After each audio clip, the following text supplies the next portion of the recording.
नमस्कार दोस्तों, स्वागत है आप सभी को। और चलिए आज हम लोग वीवीआई ऑब्जेक्टिव क्वेश्चन के सीरीज में आगे कंटिन्यू करते हैं। जो भी कैंडिडेट एएनएम जीएनएम का नौकरी लेना चाह रहे हैं 2024 में, तो वो लोग अपनी पढ़ाई पर फोकस रखें। वही एकमात्र उपाय है जो आपको सिलेक्शन दे सकता है, आपको 24 में नौकरी दिला सकता है। अगर इसी साल आपको नौकरी लेना है तो आपको मेहनत करना पड़ेगा, और हम आपके साथ मेहनत कर रहे हैं। सारे कुछ हम आपको तैयार करके दे रहे हैं। Importance question, explanation, theory with figure के साथ हम आपको समझाते भी हैं। तो आप लोग अपना 100% देकर क्लास ज़रूर अटेंड करिए। जो भी अभ्यर्थी अभी तक क्लास नहीं ज्वाइन किए हैं, वो सारे अभ्यर्थी इस नंबर पर कॉल करके, व्हाट्सअप करके आप लोग क्लास ज्वाइन कर लीजिए। अभी भी आपके पास समय है, नहीं तो आपका जो भी इम्पोर्टेंट क्वेश्चन है वो छूट जाएगा और आप लोगों को नौकरी आपसे दूर चला जाएगा। इसलिए ज़रूर इस नंबर पर आप लोग कॉल करके, व्हाट्सअप करके क्लास में जुड़ जाइए। आपको डेली क्लास मिलेंगे, नोट्स मिलेंगे, सारे सुविधाएं आपको मिलेंगे जो आपको सिलेक्शन दिला सकता है। तो ज़रूर इस नंबर पर 70 50 87 29 96 इस नंबर पर कॉल करके, व्हाट्सअप करके क्लास में जुड़ जाइए। अभी भी आपके पास समय है, क्योंकि आप जो भी बीटीएससी एएनएम के इंतज़ार कर रहे हैं वो सारे कैंडिडेट को स्पेशली कह रहे हैं कि अब आप लोग तैयारी में लग जाइए। अब देख रहे हैं कितना डेट बढ़ रहा है, 18 से 23 जाता है, 13 से 18 जाता है, 18 से 23 जाता है, ऐसे ही चलता रहेगा। और नई बहाली का सरकार ने अनाउंसमेंट भी कर दिया है। तो अपनी जो तैयारी है आपकी, उस पर फोकस रखें। तो चलिए हम लोग डाइजेस्टिक सिस्टम के कुछ क्वेश्चन देख रहे थे, जैसे मिडवाइफरी, कम्युनिटी हेल्थ नर्सिंग, सारे देखे हैं। कुछ ऐसे टॉपिक है जहाँ से बहुत इजी क्वेश्चन पूछ लिए जाते हैं, और वो भी हम टॉपिक कवर करते हुए चल रहे हैं। जैसे कि हमने आपको टीथ और दांत से लेकर बताए थे, रिप्रोडक्शन से भी बता दिए हैं। अब हम लोग पाचन तंत्र जो हमारे हैं, डाइजेस्टिक सिस्टम, इससे भी हम लोग देख लेते हैं। इसका हमने 10 इंपॉर्टेंट क्वेश्चन एक्सप्लेनेशन के साथ देख चुके थे। आगे का 10 क्वेश्चन देखते हैं। जिसको ये नोट नहीं मिले हैं और जो अभी क्लास ज्वाइन किए हैं, वो मैसेज कर दीजिएगा, आपको मिल जाएगा। वैसे हम ग्रुप में डाल देंगे। जो क्लास नहीं लिए हैं उसको तो ये नोट मिलेंगे नहीं, जो क्लास लिए हैं उसी को मिलेंगे। तो यहाँ पर हम लोग रोके हुए थे कि एक वयस्क, एक बार हम लोग रिवाइज कर लेते, ठीक ना, तब हम लोग आगे बढ़ेंगे। आगे का क्वेश्चन, मनुष्य में पाचन की क्रिया कहाँ से आरंभ होती है? तो पाचन मतलब क्या है? जब भोजन ग्रहण करते हैं तो खाना कहाँ से पचना स्टार्ट हो जाता है? तो ये मुंह से ही हो जाता है। माउथ तो लिखा नहीं रहेगा। आप लोग हिंदी में एग्जाम दीजिएगा, इंग्लिश में दीजिएगा तो माउथ रहेगा, नहीं तो मुख्य रहेगा। तो मुख्य से ही पाचन की क्रिया आरंभ हो जाता है, क्योंकि मुंह में ही आपका जो भोजन है उसको दांत से तोड़ते हैं ना, तोड़ते हैं, फाड़ते हैं, उसको चबाते हैं। तो क्या मुख से ही प्रारंभ हो जाता है। उसके बाद मतलब आमाशय, छोटी आंत, बड़ी आंत, ये सब में जाते हैं और सारे प्रक्रिया होते हैं। अलग अलग चीज़ों का पाचन, अलग अलग एंजाइम या अलग अलग जो आपके पाचन तंत्र है उसमें होते हैं। जो भी पाचन तंत्र किसको कहते हैं, ये भी हमने आपको कल क्लास में बताए थे। जो भी अंग है आपके शरीर का, यदि पाचन में भाग लेते हैं तो वो पाचन तंत्र कहलाएगा। सिंपल सा आपका डिफिनीशन बता रहे हैं। मानव में पाचन नली की लंबाई कितनी होती है? पाचन नाल बोलिए या आहार नाल बोलिए, इसका नाम क्या है? आहार नाल भी कहते हैं। तो कंफ्यूज बिल्कुल भी मत करिएगा, ये सब इजी क्वेश्चन है। कल के क्लास में भी हम आपको बताए थे। यदि आप इजी क्वेश्चन छोड़ के आ रहे हैं तो समझिए आपका कंपटीशन एग्जाम में सिलेक्शन नहीं होगा, क्योंकि इजी क्वेश्चन सब बनाते हैं। जो टॉपर है, जिसका एवरेज स्कोर है, जो जिस टाइप का भी है, सब बनाते हैं। तो आपको अच्छा नंबर लाने के लिए, जॉब के लिए, आपको जो इजी क्वेश्चन है उसको बनाना ही पड़ेगा। इसलिए इन सब टॉपिक को भी हम लोग कवर करते हुए चलते हैं, ताकि आपका कोई भी क्वेश्चन छूटे नहीं। हमसे पढ़िएगा तो आपका एक भी क्वेश्चन एग्जाम में नहीं छूटेगा। जल्द ही बहाली का अपडेट भी हम आपको देने जा रहे हैं, इसको लेकर आप लोग बिल्कुल चिंता मत करिएगा। बहुत जल्द सरकार बहाली का ऐलान करने वाले हैं, आवेदन प्रक्रिया का, क्योंकि बहाली का तो सरकार की तरफ से ऐलान हो चुका है। अब आयोग पर डिपेंड करते हैं कि कब उसको मतलब कि प्रोसेस में लाते हैं, आवेदन की प्रक्रिया शुरू करते हैं। सरकार अपनी तरफ से सीट का अनाउंसमेंट कर दिया है, तो आप लोग भी अपनी तैयारी में लग जाइए। नहीं तो आप लोग सरकार को दोष मत दीजिएगा और जाके धरना पे फालतू के बैठ जाइएगा। अपना खुद मेहनत करिएगा नहीं, और फालतू का कोर्ट कचहरी या धरना में लगे रहिएगा।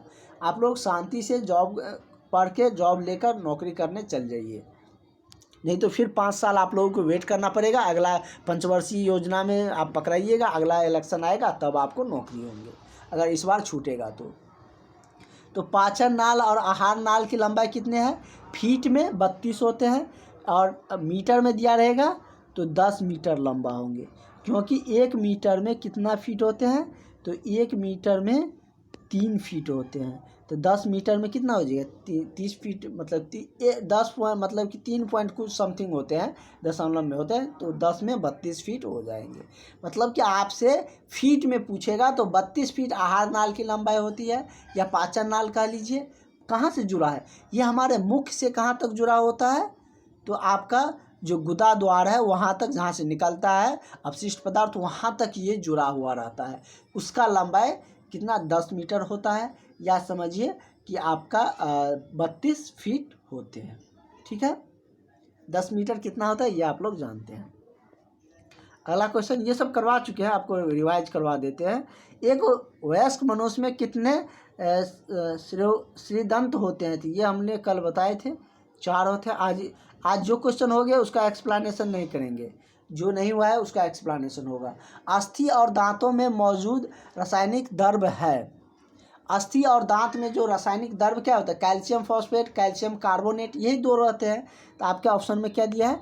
कैल्शियम फॉस्फेट है, तो यही हो जाएगा। हमने आपको बताए थे कि कैल्शियम और फॉस्फेट FeSO4, मतलब कि कैल्शियम और फॉस्फेट के फॉर्म में, मतलब कि दांत में रहते हैं प्रेजेंट। ये दोनों मतलब कि आपका जो रासायनिक द्रव्य या तत्व का लीजिए, यही दोनों प्रेजेंट रहते हैं। कैल्शियम ही उसको क्या करते हैं? मतलब कि पोषक तत्व प्रदान करते हैं दांत और हड्डी का, और कार्बोनेट, कैल्शियम कार्बोनेट या फॉस्फेट कह लीजिए, ये सब उसको मजबूती प्रदान करते हैं। और दांत का ही ऊपरी परत जो इनामेल है वही सबसे कठोर होता है। मतलब हमारे शरीर का सबसे कठोर भाग कौन है? एनामेल ही होते हैं, जो आपका दांत चमकते रहता है ना, वही। इसको भी कल बताए थे, दांत के इनामेल का जो क्रोवरण होता है वो किसके कारण होता है? तो उच्च मात्रा में फ्लोराइड के कारण। तो ये सब हम लोग कर चुके थे। मनुष्य के जीवन काल में कितने दांत विकसित होते हैं? तो मतलब कि कितने बार दांत 2 बार आते हैं, तो 20 दांत ऐसे हैं जो टूट के फिर से वापस आते हैं। ये भी हम लोग कल किए थे। दांत में किसका, मतलब निम्नलिखित में से कौन, दांत में निम्नलिखित में से क्या होता है? मतलब कि दांत में क्या होता है? कैल्शियम होता है, अभी ही देखे थे। तो चलिए हम लोग चलते हैं अब अपना आज के क्वेश्चन पे। कारण एक वयस्क मानव में सामान्यतः होते हैं कितने? 6 चवर्णक, 8 चवर्णक या 10 चवर्णक। ये चवर्णक होता क्या है? ये दांत का नाम है। इंग्लिश में कहिए तो इसको मोलर कहते हैं। क्या कहते हैं? मोलर। 4 प्रकार के दांत होते हैं। क्या होता है? एक होता है ये होगा तो आप लोग लिख भी सकते हैं, कृतक, इसका फंक्शन भी बताएंगे। एक है आपका रदनक। क्या होता है? रदनक। दूसरा आपका, एक तो ये आपका हो गया चवर्णक, एक चवर्णक, एक कृतक, एक रदनक, एक होता अर्ध चवर्णक। क्या होता है? अग्र चवर्णक। अग्र चवर्णक, चवर्णक ऐसे यहाँ पर लिखा हुआ है। क्या होता है? एक चवर्णक, एक कृतक, एक रदनक, एक अग्र चवर्णक। रदनक किसको बोलते हैं? जो आपके दांत का सबसे आगे वाला भाग है। जो चार दांत है ना आपके आगे में, किसी किसी में बड़ा बड़ा जो रहता है, या कल सब में बड़ा ही रहता है आगे का 4 दांत, चौड़ा ज़्यादा आता है, तो उसको कृतक बोलते हैं। इसका कार्य है भोजन को काटना। कोई चीज़ काटना होता है तो आपका आगे वाला दांत ही आपको काटता है, उस भोज्य पदार्थ को काटता है। तो उसका क्या है? या बचपन में आप दांत काटे होंगे, या अभी किसी चीज़ में दांत काटने का प्रयास करिएगा तो आगे वाला ही दांत सबसे पहले उस पर जाएगा या बैठेगा। तो रदनक का काम है उसका, मतलब कि भोज्य पदार्थ को काटना। सॉरी, कृतक का। इसको इंसीजर भी बोलते हैं, आगे है इसलिए इंग्लिश में इंसीजर भी बोलते हैं। इसको कैनाइन बोलते हैं इंग्लिश में, कैनाइन। इसको चवर्णक को मोलर कहते हैं, मोलर। ठीक है। रदनक का क्या काम है? तो ये क्या करते हैं? तो चीरने फाड़ने का काम करते हैं, मतलब कि उसको चबाने या चीरने फाड़ने का कार्य करता है। ये 2 दांत होते हैं। कृतक 4 जो दांत है उसके जस्ट बगल में जो 2 दांत होंगे वो चवर्णक होंगे। उसके बाद क्या होता है? आप लोग चौह कहते हैं ना, ठेठी भाषा में, उसके बाद वो स्टार्ट हो जाता है। उसी को अर्ध चवर्णक और चवर्णक कहते हैं। अर्ध चवर्णक का कार्य है मतलब कि भोजन को क्या करना, चबाने का काम, और इसका भी कार्य क्या है, भोजन को चबाने अथवा पीसने का कार्य चवर्णक का होता है। तो ये मतलब कि बच्चों में अग्र चवर्णक नहीं होते हैं और युवा में चवर्णक होते हैं। इसकी संख्या 4, इसकी संख्या 2, इसकी संख्या 4, इसकी संख्या 6। ये नीचे का है, ऊपर में भी 4, नीचे में 4 है तो ऊपर में भी 4, नीचे में 2 तो ऊपर में भी 2, नीचे में 4 तो ऊपर में भी क्या 4, नीचे में 6 तो ऊपर में भी 6। ठीक है, इस तरीके से होते हैं। मतलब कि चवर्णक कितने होते हैं आपके दांतों में, ये क्वेश्चन आपसे पूछा जा रहा है। तो चवर्णक एक वयस्क मानव में सामान्यतः चवर्णक 6 होते हैं। ठीक है, करेक्ट आंसर आपका ऑप्शन नंबर ए हो जाएगा। सॉरी, ये नहीं होगा, 6 तो मतलब कि ऊपर में ही होता है और एक 6 तो नीचे में भी होगा ना, तो डी हो जाएगा। क्या हो जाएगा, डी हो जाएगा। टोटल 12 होगा। उसके बाद हम लोग अगला क्वेश्चन देखते हैं कि मनुष्य, इसका थ्योरी का अगर आप लोगों को डिमांड होंगे तो इसका थ्योरी क्लास भी रखा जाएगा, नहीं तो हम लोग दूसरा टॉपिक पे चलेंगे, वो आप लोग बता दीजिएगा। कह रहा है कि मनुष्य की जीभ के किस क्षेत्र तक कड़वाहट का संदेह जो संवेदना सीमित रहता है। मतलब जीभ के कहाँ पर आपको कड़वाहट लगता है, मतलब तीखापन लगता है। यदि आप मिर्ची खा लेते हैं, हरा मिर्च, तो आपको पता चलता है ना कि हमने तीखा खाए हैं या हमको मतलब क्या लग रहा है, कड़वाहट लग रहा है। तो वो जीभ के किस भाग से अनुभव होता है। क्वेश्चन पूछने का ये मतलब है कि कहाँ पर संवेदना सीमित रहती है। तो ये आपको जनरली आप मिर्चाई खा के अगर नहीं आपको पता चल रहा है तो अभी खा के क्लास के बाद खा के चेक करिएगा। तो ये आपके जीभ के नीचे वाले जो हिस्सा है, पिछले वाले भाग में ये अनुभव होगा कड़वाहट का। देखिएगा कि वहीं से आपको माइंड में जाएगा कि यहाँ पर हमको तीखा लग रहा है। तो ये किस भाग में होता है, मतलब पिछला भाग में होता है। अगला है कि खट्टे स्वाद के लिए कोशिका जीभ के किस भाग में होता है। मतलब खट्टे स्वाद के लिए आपका जीवा है, वो कोशिका, जीवा का जो कोशिका है वह कहाँ पर अनुभव होता है, किस भाग में, अगले, पिछले, पार्श्व या मध्य। तो ये मतलब कि पार्श्व साइड वाले में भाग में ये पता चलता है क्या चीज़ का, खट्टे स्वाद का। ठीक है, पार्श्व मतलब बगल होगा ना साइड से, उसी भाग में ये पता चल पाता है आपके खट्टेपन स्वाद का। कड़वाहट का पिछले भाग में और खट्टेपन का पार्श्व वाले भाग में पता चलता है, उसका अनुभव होता है। अगला है कि लार किसके पाचन में मदद करता है। कौन किसका पाचन करता है, इसके बारे में हम आपको बता देते हैं। इसी क्वेश्चन में हम आपको बता देते हैं।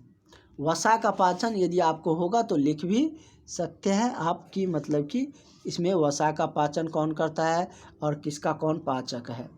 तो वसा का पाचक क्या है, या तो वसलीय अम्ल कहिए या लाइपेज बोलिए। क्या बोलिए,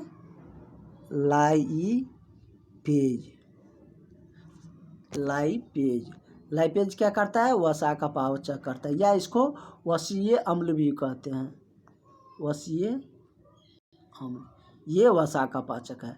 स्टार्च का पाचक कौन करता है, तो आपके बॉडी में जो स्टार्च है उसका पाचक मतलब कि इसके बारे में भी हम लोग देख लेते हैं। पहले प्रोटीन का भी जान लेते हैं, प्रोटीन का पाचक कौन है। स्टार्च का आप कह सकते हैं एनहाइड्रेज होते हैं। उसके बाद प्रोटीन का हम लोग देख लेते हैं। प्रोटीन आपसे बहुत ही महत्वपूर्ण है, और प्रोटीन का पाचन कौन करता है, मतलब कि लार क्या है कि मतलब कि लार भी कह सकते हैं कि लार स्टार्च के पाचक में सहायक है। क्या है, लार स्टार्च के पाचक में सहायक है। प्रोटीन का हम लोग जान लेते हैं। प्रोटीन का कौन पाचन करता है, तो प्रोटीन का पेप्टोन करता है। कौन करता है, पेप्टोन। क्या करता है, पेप्टोन करता है। तो इस तरीके से आप लोग देख लीजिएगा। और इसमें स्टार्च का ही पाचक पूछ रहा था, तो स्टार्च का पाचक क्या हो जाएगा, लार। लार कह रहा है किसके पाचन में मदद है, तो लार स्टार्च के पाचक में मदद करता है। वसा का हम लोग देख लिए कि ग्लिसरॉल या वसीय अम्ल या लाइपेज इसका क्या करता है, पाचक है। इसके बाद प्रोटीन का पाचक हम लोग देखें, पेप्टोन इसका मतलब कि पाचन में सहायक होते हैं, या इरेप्सिन प्रोटीन को पचाता है, ये भी कह सकते हैं कि मतलब कि इरेप्सिन प्रोटीन में टूटता है, इस तरीके से उसको पचाने का कार्य करता है। उसके बाद है कि लार में कौन सा एंजाइम पाया जाता है, तो लार में टाइलिन एंजाइम पाया जाता है। कौन सा एंजाइम, तो टाइलिन एंजाइम पाया जाता है। तो इसका करेक्ट आंसर आपका ऑप्शन नंबर बी हो जाएगा। नेक्स्ट क्वेश्चन हम लोग बढ़ते हैं।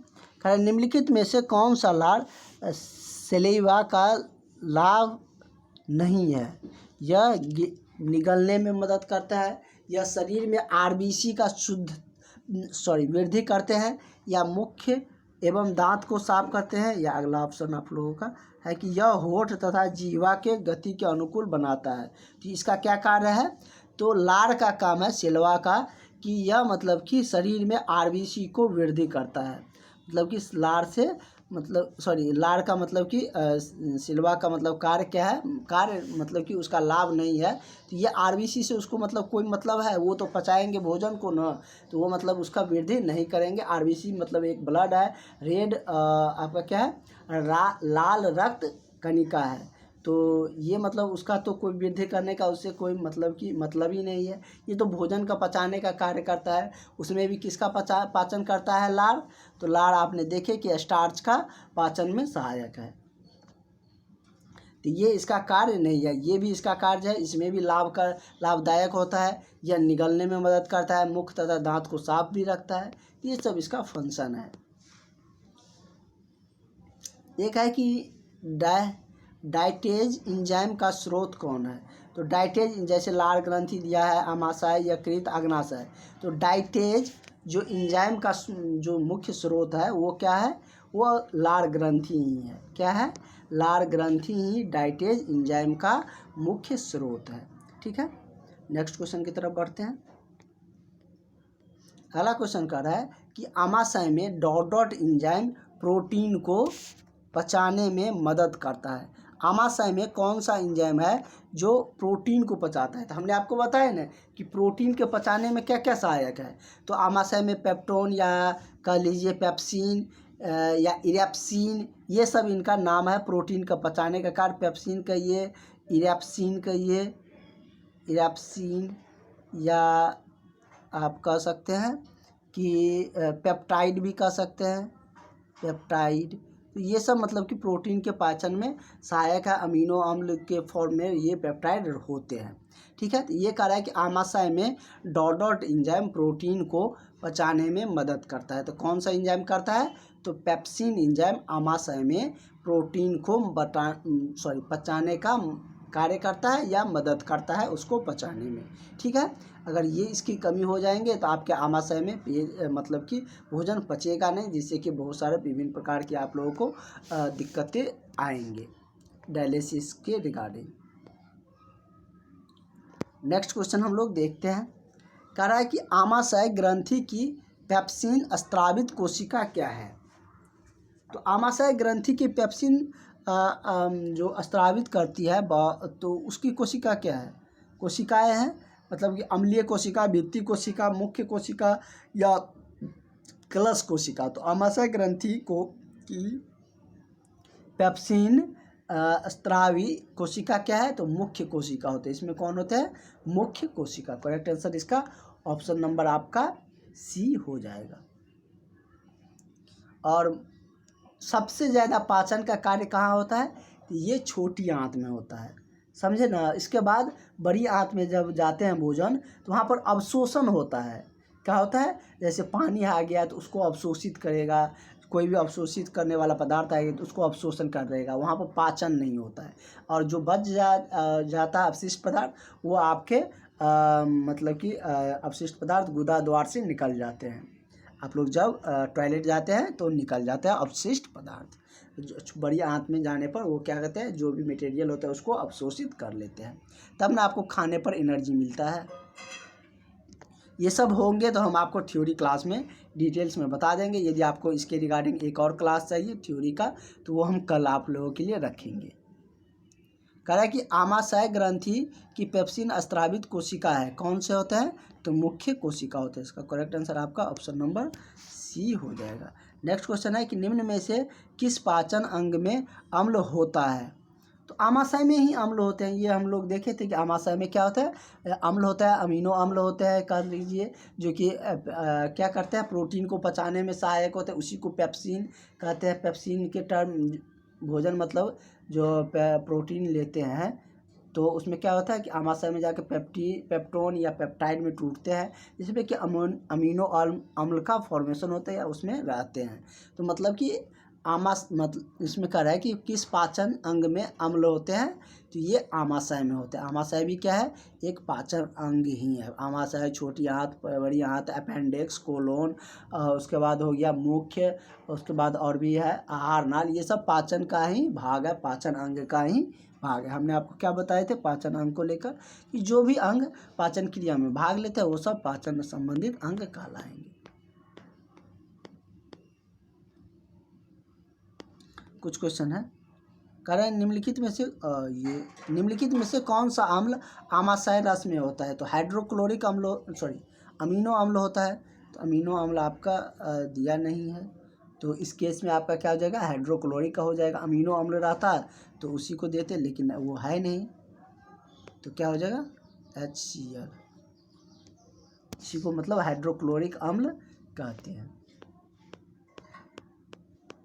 अगला है कि मवेशी घास निगलने के उपरांत उसे डॉट डॉट में संग्रहित करते हैं, कहाँ? आमाशय, प्रथम आमाशय, भोजन नलिका, छोटी आंत या लार ग्रंथि में। लार तो उसको पचाने का कार्य करेगा ना, तो ये संग्रहित करता है, उसको रखता है कहाँ? क्या है कि एक बार में आप देखते होंगे कि गाय या भैंस सबको चारा देते हैं तो वो बहुत सारा खा जाते हैं घास, तो वो रखते कहाँ है? तो आमाशय, प्रथम आमाशय में उसको रखते हैं, बाद में धीरे धीरे वो पचते रहता है। तो ये मतलब कि मवेशी का हो गया। मवेशी में भी पाचन तंत्र होते हैं, उसके आहार नाल हम लोगों से बड़ा होता है। सबसे बड़ा आहार नाल किसका होगा? तो जिराफ का। जिराफ का आप देख सकते हैं कि गर्दन कहाँ रहता है और पेट कहाँ रहता है, तो उतना लंबा आहार नाल उससे जुड़ा रहता है। तो सबसे बड़ा आहार नाल पूछेगा तो जिराफ का। मानव में आमाशय में अम्ल X उत्पन्न होता है जो भोजन को पचाने में सहायक होता है। वो कौन से अम्ल होते हैं? तो अभी हम लोग देखे थे हाइड्रोक्लोरिक अम्ल होते हैं। ठीक है, हाइड्रोक्लोरिक अम्ल दिया रहे या अमीनो अम्ल दिया रहे। अगला है कि अम्लीय स्रवण किसकी विशेषता है? तो अम्लीय स्रवण जठर की विशेषता है। किसकी? जठर की विशेषता है। तो आज के क्लास के हम लोग यहीं पर एंड करते हैं। फिर से एक बार कह रहे हैं, जो भी अभी तक क्लास नहीं ज्वाइन किया है क्लास ज्वाइन कर लीजिए। क्लास ज्वाइन करने पर आपको बहुत बेनिफिट है। ये सारे नोट्स, इससे और भी जो फिगर वाले नोट्स सब होते हैं वो सारे मिल जाते हैं।